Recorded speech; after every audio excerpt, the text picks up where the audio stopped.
My channel, it's me सिमरन सहानी। तो first of all happy जून। अब तुम कहोगे दीदी ये क्या कह रहे हो तुम, हैप्पी जून क्यों भाई? हैप्पी तो बर्थडे होता है या कोई फेस्टिवल जब होते हैं ना तब हम हैप्पी लगाते हैं, पहले कि उस दिन हम बहुत खुश होते हैं या वो बहुत ही ज्यादा कुछ इंपॉर्टेंट डे होता है तो वी आर सेलिब्रेटिंग इट, ठीक है। तो वैसे ही अगर तुमने इस साल अपने बोर्ड एग्जाम देने हैं, चाहे आप 10th में हो चाहे आप 12th में, आप एक बोर्ड एग्जाम कैंडिडेट हो मेरे अकॉर्डिंग, तो ये जो महीना है ना तुम्हारे लिए ये उतना ही इंपॉर्टेंट है और उतना ही सेलिब्रेट करने वाला है जैसे आप अपने बर्थडे को करते हो या फिर जैसे कोई इंपॉर्टेंट डेट होता है, ठीक है, डे या फिर डेट होती है। तो इसलिए first of all I am telling you happy June. अभी एक ही दिन निकला है जून का, तो मैं तुम्हें कह रही हूँ इस महीने को ना हमें सेलिब्रेट करना है ईच एंड एवरी डे को। हमारी पूरी समर वेकेशन सीरीज चल रही है जिसमें मैंने 9 to लेकर 12 तक के हर बच्चे को समझाई है इंपॉर्टेंस ऑफ समर वेकेशन। अगर आपने समर वेकेशन सीरीज की वीडियो नहीं देखी थी तो आप जाके उन्हें देख सकते हो। बट आज मैं सिर्फ बोर्ड एग्जाम कैंडिडेट से बात करने आई हूँ that in this June how you will make it happy for your self. और हैप्पी से यहाँ मेरा मतलब यही है कि आप इतनी सेल्फ स्टडी आसानी से कर पाओ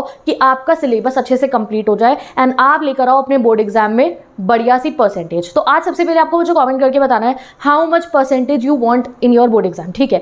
वैसे मतलब सबको ये सब यही कहेंगे भैया 100% चाहिए, बट नहीं, ऐसे ऑन द स्पॉट जो आपके मुंह से निकले, मैं कह रही हूँ कितनी परसेंटेज लानी है इस साल, तो कमेंट सेक्शन में लिख दो ऑन द स्पॉट जो भी तुम्हारे मुंह से निकले, 95, 99, 98, 97। मैं ऑनेस्टली अगर अपना बताऊँ ना तो जब मेरा 12th का रिजल्ट आने वाला था तो तब मैंने ऐसे ही सोचा था यार मेरी 96 आ रहा है, मतलब मैंने खुद से बोला, मैं कह भी सकती थी यार इतनी आ जाए, एंड हुआ भी यही गाइस, मेरी 96.75% आई। मैंने वैसे ही सोचा, मैं चाहती तो 98 भी सोच सकती थी या कुछ भी, ऐसे तो मेरा रिजल्ट डिक्लेयर होने वाला था, मैं उससे पहले कहती थी यार 96 आ रहा है सही हो जाएगा ऐसे, तो मेरी आई भी 96%। तो मैं ऑन द स्पॉट तुम्हारे से पूछूं, मुझे कमेंट में बताओ how much percentage you want, जो भी तुमने लिखी है वो मैं चेक कर लूंगी। ऑब्वियसली 95 प्लस ही लिखी होगी सबने, कोई ये तो नहीं कहेगा भैया 70 आ जाए, ठीक है। वो भाई बहुत बड़े बिजनेस होंगे उनके जो ये सोच रहे होंगे ऐसे 70 आ जाए भैया, ठीक है हमने तो वही कोई कंटिन्यू करना है, ठीक है। बट ऐसा नहीं है, 90 वाले आज के समय पे तो हर बच्चे का ये ड्रीम है कि यार ठीक है आगे हम जो मर्जी करें बट ये 12th ये 10th में भैया आग लगा देनी है। तो अब 95 और 97 ऐसे ही नहीं आने वाले हैं, इतना आसान नहीं है जितना कंपटीशन हो रहा है। और आज से 1-2 साल पहले तक चलो मैं कह रही हूँ ठीक है, अब जो पेपर का पैटर्न आया ना तुम्हारे पिछले साल वाला, तब हाई पैटर्न आया है, बहुत डिफिकल्ट। इवन मैं इंग्लिश की बात कर रही हूँ, मैंने उन बच्चों को नहीं कहा था जब वो पेपर दे के आ गए थे हाँ तुम्हारा पेपर डिफिकल्ट था कि वो डर जाए, सोचे अगले एग्जाम में टेंशन लेके आगे क्या करेंगे।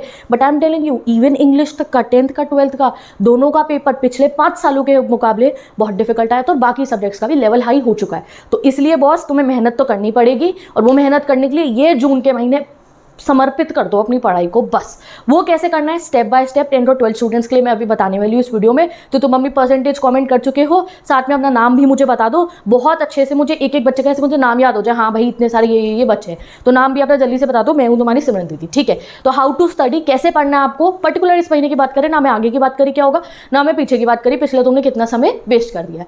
व्हेन टू स्टडी, सबसे बड़ी बात ये भी होती है टाइम आप निकाल ही नहीं पाते हो पढ़ने का। इस समय दीदी ट्यूशन था, इस समय हॉलीडे होमवर्क का सामान खरीदने बाजार गए थे, इस समय घर आए हैं, इस समय नानी के घर जाने का प्लान बन गया, इस समय हमारे यहाँ पे मामा के बच्चे आए हुए थे, दीदी उन कजन्स के साथ में, तो मेरे को हमें एक दिन कहीं बाहर भी जाना, हमें पढ़ने का समय ही नहीं मिला। तो गाइस ये तो लाइफ चलती रहेगी, हर समर की छुट्टियों में आपके घर रिश्तेदार आएंगे, आप अपने रिश्तेदारों के यहाँ जाओगे, ठीक है। आपको जो है हर एक समय ऐसा आएगा किसी की पार्टी आएगी, आपको जाना पड़ सकता है हर साल में किसी की पार्टी में, जो है तुम अपने घर पे कोई पार्टी कर रहे हो, ये चीज़ें तो लाइफ की चलती रहेंगी। बट ये बोर्ड एग्जाम तुम्हारी लाइफ में कुल 2 बार ही आने वाले हैं, ठीक है। तो 10th वालों समझ जाओ एक ही बार आ रही है, मतलब पर्टिकुलर क्लास में तो यही है ना, 10th वालों तुम्हारी 10th है तो ये नहीं सोचनी आ रही नहीं कि नहीं बहुत इंपॉर्टेंट है तुम्हारी 10th की मार्कशीट। और 12th वालों तुम्हें तो पता ही नहीं है कि तुम्हारी इस मार्कशीट की वैल्यू क्या है, जो तुम पढ़ रहे हो जो तुम नंबर लेकर आओगे वो हमेशा तुम्हारा साथ देने वाले हैं। किसी की इस बात पर भरोसा मत करना 12th के नंबर ला के कुछ नहीं मिलता या 10th के नंबर लाके कुछ नहीं मिलता। एक कॉन्फिडेंस ही जो तुम्हें मिलता है ना कि yes I am the topper, वही तुम्हारी लाइफ में बहुत सक्सेसफुल बना देगा। तो इसलिए मेरी बात बहुत ध्यान से सुन लो, हाउ टू स्टडी मैं बता दूंगी, व्हेन टू स्टडी भी मैनेज करना बताऊंगी। तुम्हें इस समय दुनियादारी से कोई मतलब नहीं रखना है कि इसके घर में क्या चल रहा है, उसके घर में क्या चल रहा है, मेरे घर में क्या चल रहा है, तुम्हारे घर में बस तुम्हारी पढ़ाई होनी चाहिए, दैट्स इट। ये 1 साल के लिए, इधर यू आर इन 10th इधर यू आर इन 12th, और कोई 11th वाला भी देख रहा है तो तुम्हें भी यही करना है। ये 3 साल तुम्हारी लाइफ के सबसे बेस्ट हार्ड वर्किंग ईयर होने चाहिए जिससे आगे तुम और अच्छा कर पाओ, ठीक है जी। तीसरी चीज़ है व्हाट टू स्टडी, क्या पढ़ना है कैसे पढ़ना है, वो भी मैं तुम्हें स्टेप बाय स्टेप बताने वाली हूँ। तो बस चलो पहले स्टेप पे हम अपना चलते हैं कि हमारा फर्स्ट स्टेप क्या होने वाला है। तो फर्स्ट स्टेप हमारा है guys you have to set your targets, ठीक है। पहला स्टेप है हमारा you have to set your targets कि आप क्या पढ़ने वाले हो। आपने पहले टारगेट बना चुके थे, अच्छी बात है, वरना अभी आज आपको अपने टारगेट बनाने इस वीडियो को देखने के बाद क्या करना है। टारगेट बनाने के लिए आपको क्या करना है, you have to check your syllabus. आपको अपने हर सब्जेक्ट का सिलेबस डाउनलोड करना है। जैसे मेरे क्लास 12th के PCM वाले स्टूडेंट, ऑब्वियसली आपको पता है, मैं नहीं कह रही तुम्हें पता नहीं, तुम्हें बहुत अच्छे से पता है ये मेरे चैप्टर्स है, but still again go to the CBSE की वेबसाइट, या कोई भी बोर्ड का स्टूडेंट देख रहा है तो अपनी वेबसाइट से जो है अपना डाउनलोड करो सिलेबस, फिजिक्स का सिलेबस डाउनलोड करो, केमिस्ट्री का करो, मैथ्स का करो, बायोलॉजी का करो, अकाउंट्स का करो, बीएसटी का करो, इकोनॉमिक्स का करो, humanity student, history political geography का सिलेबस डाउनलोड करो, क्लास 10 स्टूडेंट, एसएसटी में कितने चैप्टर्स आ रहे हैं, साइंस में कितने चैप्टर्स आ रहे हैं, इंग्लिश में कितने, इवन आईटी और कंप्यूटर और हिंदी में कितने चैप्टर्स है ना, सब कुछ डाउनलोड करो सिलेबस को और उसे देखना है, ठीक है। आप टारगेट कैसे सेट होगा, जैसे for example, just for example यहाँ मैंने लगा दिया आपका इंग्लिश का syllabus, you can see here, यहाँ पे मैंने इंग्लिश के सिलेबस का स्क्रीनशॉट लगा दिया है फॉर द क्लास 12 स्टूडेंट। ये 12th वालों का इंग्लिश का सिलेबस है, लास्ट लेसन से लेकर गोइंग प्लेसेस तक बुक 1, पोइट्री एंड बुक 2, ठीक है। तो आपको क्या करना है, इंग्लिश तो सबके पास है, मैं इंग्लिश से बता रही हूँ, तुम्हें अपने इस सिलेबस के फर्स्ट 5 चैप्टर्स को मार्क करना है। अब तुम कहोगे दीदी बहुत डिफिकल्ट हो जाएगा, इंग्लिश में तो हो जाएंगे 5 चैप्टर, बाकी नहीं, कोशिश पूरी करनी है कि तुम्हें फर्स्ट 5 चैप्टर्स जो है ना, जैसे कॉमर्स वाले सुन लो, बीएसटी के फर्स्ट 5 चैप्टर कंप्लीट कर दो, इको के फर्स्ट 5 चैप्टर कंप्लीट कर दो, ठीक है, और अपना जो है इंग्लिश के फर्स्ट 5 चैप्टर कंप्लीट कर दो, फिजिकल के कर दो, जो सब्जेक्ट्स के हो सकते हैं फर्स्ट 5 चैप्टर कंप्लीट उनके तो जरूर करो, बाकियों के 5 नहीं होंगे 3 तो हो जाएंगे, ठीक है। Physics students, chemistry students, math student और 10th वालों को तो करना ही है, एसएसटी के फर्स्ट 5 चैप्टर्स कंप्लीट करने हैं, साइंस के करने हैं, मैथ्स के करने हैं, और वो पूरे के पूरे आपको अपने इंग्लिश के, हिंदी के, सबके फर्स्ट 5 चैप्टर्स को मार्क कर दो यहाँ पे। जैसे 12th को बताऊँ, last lesson law spring deep water, ये करेंगे हम, पोएम कर लेंगे 2-3, और ये वाला टाइगर किंग 3rd लेवल और जर्नी, ऐसे कुछ चैप्टर्स को मार्क कर देना है हमने, ये हमें कंप्लीट करने ही करने हैं। और 1 सेकंड का ब्रेक लेके 12th वालों को बताना चाहती हूँ, तुम्हारी इंग्लिश की सीरीज चल रही है मेरे चैनल पे न्यू, तुम्हारे बैच के लिए 2024-25 के लिए मैंने फिर से पढ़ाना शुरू करा दिया है, बहुत बढ़िया वे में तुम्हारे को कीवर्ड टेक्निक के साथ में हर एक चैप्टर को बहुत आसानी से, तो अभी नहीं पढ़ा था तो आज से शुरू कर देना, द लास्ट लेसन से लेके बहुत सारे चैप्टर्स मैंने दोबारा शुरू कर दिया, जाओ पढ़ना शुरू कर दो, विद क्वेश्चन आंसर्स बढ़ा रही हूँ, ठीक है जी। तो ये बात तो हो गई, तो तुम्हें हर एक का मार्क करना है। जैसे अगर मैं एग्जाम्पल दूँ, इको का पहला चैप्टर आपका जो है लिखा 12th वालों, 1st, 2nd, 3rd, 4th, 5th 5 लिख लिया आपने, चलो 3 एक बुक के हो गए, 2 एक बुक के, वो तुम्हें कंप्लीट जरूर करने हैं। तो फर्स्ट 5 चैप्टर्स को आपको मार्क करना है एंड उन्हें कंप्लीट करना है। और ऐसा भी हो सकता है कि भाई 2 महीने तो हो चुके तुम्हारी इस क्लास में, तो फर्स्ट और सेकंड चैप्टर, तो आपको क्या करना है, फर्स्ट 5 चैप्टर्स देखने, फर्स्ट सेकंड तो दीदी आते हैं अभी यूनिट टेस्ट में बहुत आते हैं, तो 3rd, 4th, 5th को ऐसे कर लो बहुत पक्के से। आई नो टाइम आपको तो बहुत, जितना आप अपने एक चैप्टर को पढ़ो वो कम है, बट स्टिल 3, 4, 5 को और अच्छे से पढ़ लो और फर्स्ट सेकंड का रिवीजन कर लो, ऐसा करना है। फर्स्ट 5 चैप्टर्स को प्रो कर लेना है हमें, मेरी लैंग्वेज में कहो तो और जो बहुत अच्छे से आता है, अरे दीदी ये तो बहुत अच्छे से आता है फर्स्ट सेकंड चैप्टर, तो हमें अपने सिलेबस का, तो उस पर राइट लगा दो कि ठीक है ये हो रखा है, और जो नहीं आते उन पर भी क्रॉस लगाओ, और जब वो कंप्लीट हो जाएंगे तो पेंसिल से क्रॉस लगाना, इरेज करके उसके आगे राइट लगाना, और जो वो खुशी मिलेगी जब वो पहले 5 चैप्टरों पर तुम ऐसे पेंसिल से राइट लगाओगे ना, वो जो है ना बेस्ट फ्रेंड का, ये तुम्हारी कोई बहुत, जिससे तुम प्यार करते हो, जब उसका मैसेज पे ब्लू टिक होता है ना, उससे ज़्यादा खुशी तुम्हें तब होने वाली है जब ये तुम्हें से ये राइट लगाओगे। वहाँ ब्लू टिक होने से कुछ नहीं मिलने वाला है, यहाँ जितने ब्लू टिक्स करोगे तुम उतनी तुम्हारी लाइफ, तुम्हारा फ्यूचर ब्राइट होता रहेगा। समझ रहे हो ना, बस ठीक है। तो स्टेप 1 समझ में आ गया। टारगेट मैं कितनों को टारगेट, मैं चैलेंज दे दूंगी, कोई बच्चा कहेगा हम फॉलो करें नहीं करें, टारगेट खुद बनाओ, पहले 5 चैप्टर प्रो कर लेंगे, ठीक है। स्टेप 1 समझ में आ गया। अब स्टेप 2 है, जितने भी टारगेट्स तुमने बनाए हैं, जैसे इंग्लिश का जो टारगेट बनाया है बहुत सारे हो जाएंगे ना, फिजिक्स का, केमिस्ट्री का, मैथ्स का, बायोलॉजी का, हिस्ट्री का, ज्योग्राफी का, हर एक सब्जेक्ट का जो जो टारगेट बनाया है उसको ऐसे एक कॉपी पे लिख लो, और कॉपी नहीं, छोटी सी डायरी लिख लो। ऐसे मैंने फोटो भी ऐसी ढूंढी है, हमारे को कई बार घर में भी आती है ये, ठीक है, न्यू ईयर पे आती है या कहीं से गिफ्ट में मिलती है, नहीं है तो कहीं से कुछ परचेस कर लो, कोई छोटी सी डायरी 50-60 रुपये की मिलती हो तो, ऐसी स्पाइरल वाली, और उस पर टारगेट लिख लो कि भैया ये 30 दिन का मेरा टारगेट पर्टिकुलरली ये, ठीक है। तो आप ऐसे टारगेट लिख लो अपना, और मैंने पेंसिल लगाई है, पेंसिल से लिखना, पेंसिल से ही अभी क्रॉस लगाना और फिर उसे रेस करके हम राइट लगाएंगे। ये तुम्हारा माइंडसेट होना चाहिए जून की छुट्टियों का। जून की छुट्टियों का माइंडसेट एक बहुत बढ़िया सा जो है वेकेशन प्लान करना नहीं है, दोस्तों के साथ रोड ट्रिप प्लान करना या फैमिली के साथ में वॉटएवर, या कोई फोटो शूट कराना अपना जिसपे जो है तुम स्टोरियाँ लगाना तुम्हारा, या कोई समर पार्टी अरेंज करना, स्विमिंग पूल पार्टी अरेंज करना, ये नहीं है टारगेट। ये तुम 10th और 12th के कैंडिडेट हो बोर्ड एग्जाम वाले, तो टारगेट ये होना चाहिए, ठीक है। जिसके होंगे वो टारगेट, नहीं पढ़ना चाहते मत पढ़ने दो, तुम पढ़ लो, ठीक है जी। अब टाइमिंग्स को मैनेज कर लेना कि ठीक है भैया 5 चैप्टर फिजिक्स के करने, 5 चैप्टर केमिस्ट्री के, 5 चैप्टर मैथ्स के करने, 5 चैप्टर बीएसटी के, इको के, तो खुद टाइम मैनेज कर लो उस हिसाब से। अपना टाइम मैनेजमेंट यही होगी कि फालतू समय वेस्ट नहीं करना है। ये रोज़ रोज़ तो ऐसा नहीं होगा आपको 6 घंटे की स्कूल की ऑफ मिल जाएगा, ये तो बस समर की छुट्टियों में ही हो रहा है। तो वो जो 6 घंटे जब आप स्कूल नहीं जा रहे होगे, वो 6 के 6 घंटे घर बैठ के पढ़ लेना, दैट्स इट, ठीक है। स्टेप 2 समझ में आ गया। स्टेप 2 है लिखना है सामने, तुमने देख लिया ये पढ़ने, सामने लिख लेना टारगेट को। स्टेप 3 इज, ये बहुत इंपॉर्टेंट स्टेप है, ये कई बच्चों के पास होता ही नहीं है, क्या, एक प्रॉपर टेबल चेयर या आपका स्टडी एरिया। टेबल चेयर नहीं है तो एक वो जो टेबल होता है, जो ऐसा छोटा सा टेबल होता है जिसको हम कहीं पे भी रख सकते हैं, जैसे आप बेड पे भी रख सकते हो, आप सोफे पे भी रख सकते हो साथ में अपने, या दीवान जो होता है हमारे घर का वहाँ पे भी बैठ के आप पढ़ सकते हो उस पर। तो एक फोल्डिंग टेबल जो होता है वो रखना है आपको, या फिर अपना जो भी स्टडी टेबल और चेयर है तो बेस्ट है वो। तो वो प्रॉपर आपको अपना रखना है वहाँ पे जहाँ पे ज़्यादा गर्मी ना लगती हो। प्रॉपर अपना एरिया बना के रखो, क्योंकि जितना आप क्वाइट और जितना आप अच्छे डिस्ट्रैक्शन फ्री एनवायरनमेंट में बैठ के पढ़ाई करोगे उतना तुम्हारे लिए ही अच्छा है। जहाँ बैठ के तुम पढ़ रहे हो, अगर तुम्हें वहाँ टीवी चल रहा है, वहाँ तुम्हारा भाई बैठ के रील चला रहा है, वहाँ तुम्हारी बहन बैठ के अपनी बेस्ट फ्रेंड से गप्पे मार रही है, तो तुम्हें क्या होगा, तुम्हारा दिमाग वहाँ जाएगा, फिर तुम्हें अपनी बेस्ट फ्रेंड याद आ जाएगी। वो रील देख रहा है, तुम कहोगे यार मैं भी 2 मिनट देख लेता हूँ। तो डिस्ट्रैक्शन इस समय पे है कि थोड़ा डिस्ट्रैक्शन फ्री एनवायरनमेंट में बैठ के पढ़ाई करना, ठीक है। मम्मी के पास जाके ना किचन में पढ़ लेना, मम्मी तुम्हें डिस्ट्रैक्ट नहीं करेंगी, बाकी लोग कर सकते हैं करके, ठीक है।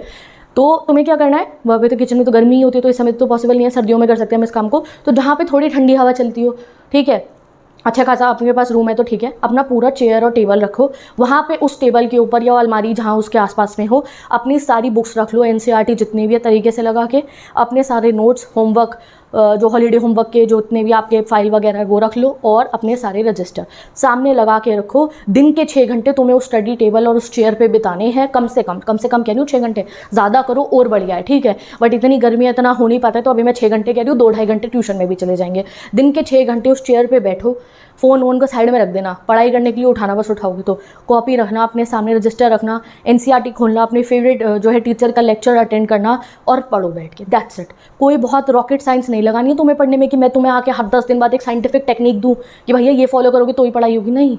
सिंपल बात है, एक बड़ी बहन की तरह समझा रही हूँ। दिन के 6 घंटे उस स्टडी टेबल पे बिताना, वहाँ पे मोबाइल पे रील के धक्के खाने को नहीं कह रही हूँ, वहाँ बैठ के जैसे वो रीलों को ऐसे ऐसे पलटते हो ना, अपने पेजेस पलटना अपनी बुक के, उन्हें पढ़ना, उन्हें अपने दिमाग में बसाना। नहीं आएंगे तुम्हारे नंबर, फिर देखना कैसे नहीं आएंगे, आएंगे नंबर, तुम पढ़ते ही नहीं हो इसलिए नंबर नहीं आते, ना यूनिट टेस्ट में आते, ना हाफिली में आएंगे, ना प्री बोर्ड में आएंगे, पढ़ोगे नहीं तो। और पढ़ोगे तो वो जो कहते हैं ना प्री बोर्ड में नंबर, तुम्हें प्री बोर्ड में भी नंबर मिलेंगे भाई साहब, अगर तुम पढ़ के जाओगे तो, ठीक है जी। तो डेली मिनिमम 6 आवर आपका स्टडी टाइम होना चाहिए। टाइम वेस्ट, ये जो मैंने नीचे लिखा है ना, ये तुम्हारे वो हैं, ये जो ताने मार रही हूँ मैं तुम्हारे को, वेस्ट मत करना टाइम, ठीक है, क्योंकि ये तो तुम करने वाले हो, दैट्स इट। चलो अब स्टेप 3 भी समझ में आ गया, अब आता है हमारा स्टेप 4। स्टेप 4 है टाइम ब्लॉक स्टडी मेथड हम करेंगे। आई नो जैसे हमारा आजकल का दिनचर्या हो गया ना, हम एक जगह पे टिक के बैठ के पढ़ ही नहीं सकते, यार 15-20 मिनट पढ़ते नहीं, हमारा फ़ोन उठाने का मन कर जाता है। तो इसलिए हम क्या करेंगे, हम टाइम ब्लॉक स्टडी मेथड लगाएंगे। कुछ देर पढ़ेंगे, उस समय फ़ोन को भूल जाएंगे, इधर उधर की बातों को भूल जाएंगे, फिर थोड़ी देर ब्रेक ले लेंगे, जो मर्जी करना तब, फिर पढ़ेंगे थोड़ी देर, फिर ब्रेक ले लेंगे। तो सबसे इजी मैंने आप लोगों का टाइम ब्लॉक स्टडी मेथड बना दिया है, ये देख सकते हो आप यहाँ पे, जिसमें आपका स्टडी सेशन बन रहेगा 2 घंटे का। ये आप कभी भी मैनेज कर सकते हो। आप अर्ली बर्ड हो तो सुबह उठे हो तो 10 से 12 पढ़ लेना, हो गए 2 घंटे, ठीक है। फिर दोपहर में पढ़ लिए 3 से लेकर 6 बजे तक, धूप होती है बाहर, उस समय तो जाना नहीं है, ठीक है। और फिर रात को पढ़ लिए 1 घंटा, ठीक है जी। मैंने ये ऐसा टाइम टेबल में बताया भी है। तो आपको अपने पर्टिकुलर 3, 2, 5, 6 घंटे, नाइट आउल हो तो रात को 9 से 12 पढ़ लिए, और 1 घंटा और जो है जैसे जो भी टाइम हो रहा होगा अपना और मैनेज कर लिया, ठीक है। तो being a night owl, being a early bird, अपने ऐसे 2-3 जो है ना आपको स्टडी ब्लॉक बना लेना है कि भैया इतनी देर तो मैंने पढ़ना ही है। मैंने सुबह 10 से 12 पढ़ना ही है, दिन में 3 से 6 मैंने पढ़ना ही है, रात को 10 से 11 रिवीजन करना है। नाइट आउल ने सोच लिया 9 से 12 पढ़ेंगे, ठीक है, और सुबह उठ के हम भी 12 से 2 पढ़ लेंगे कि उसमें हमने जो है धूप है बाहर तो जाना नहीं है, इस समय में हमारी पढ़ाई हो गई ना, इसमें ट्यूशन है।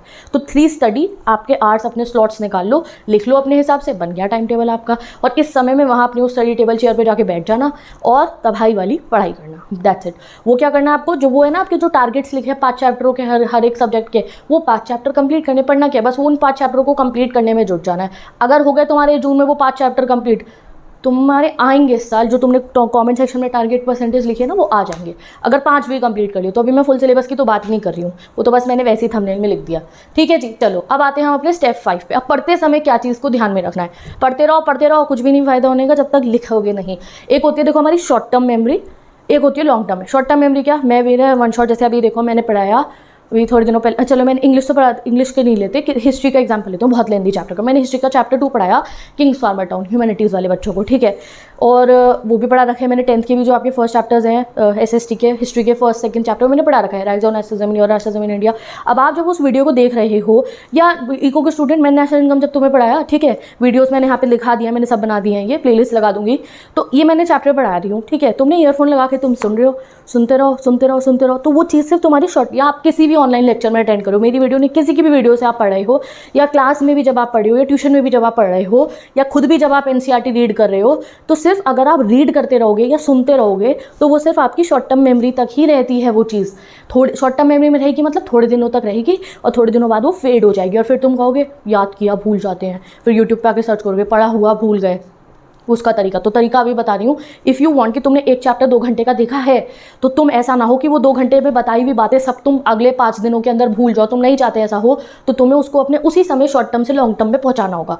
एंड मैं बीइंग अ ह्यूमैनिटीज स्टूडेंट में तुम्हें बता सकती हूँ, मेरे पास सारे थ्योरी सब्जेक्ट्स थे, इतने लंबे लंबे थ्योरी सब्जेक्ट्स होते हैं, मेरे पास साइकोलॉजी भी थी, उसमें भी इतना कुछ लर्निंग का होता था, अंडरस्टैंडिंग का भी होता था। तो मैंने इस चीज़ को मास्टर कर लिया कि कैसे आप एक पर्टिकुलर कॉन्सेप्ट को जल्दी से अपनी शॉर्ट टर्म से लॉन्ग टर्म में पहुंचा सकते हो। और वो करने के लिए आपको क्या करना है, जिस समय आप पढ़ रहे हो you have to write it down, ठीक है। तो you have to write it to understand it also and to learn it also. इसको आप हर एक सब्जेक्ट पे लगा सकते हो, इवन फिजिक्स केमिस्ट्री की भी मैं बात कर रही हूँ। अगर आपको किसी सब्जेक्ट को अंडरस्टैंड करना है तो आपके पास रिफ्रेशर है, आप रीड कर रहे हो साथ साथ लिखते रहो, आपने डेफिनेशन पढ़ी लिखते रहो, जो भी चीज़ आप पढ़ो साथ साथ में लिखते रहो उसको, चाहे कॉपी पेस्ट करके लिखो, बट दिमाग जब लिखता है ना तो उसको याद कर लेता है। लर्न कर रहे हो जब आप क्वेश्चंस को लिखो साथ साथ में। अब लर्न पढ़ा इस क्वेश्चन को, अच्छा इसका आंसर ये है, लास्ट लेसन के फ्रांस वाले का आंसर ये है, पढ़ लिया, ठीक है, अपनी लैंग्वेज में 2 मिनट सोचा, बना के हाथों हाथ लिख दिया, तो वो जो तुमने अपनी लैंग्वेज में बना के लिखा होगा कभी नहीं भूलोगे।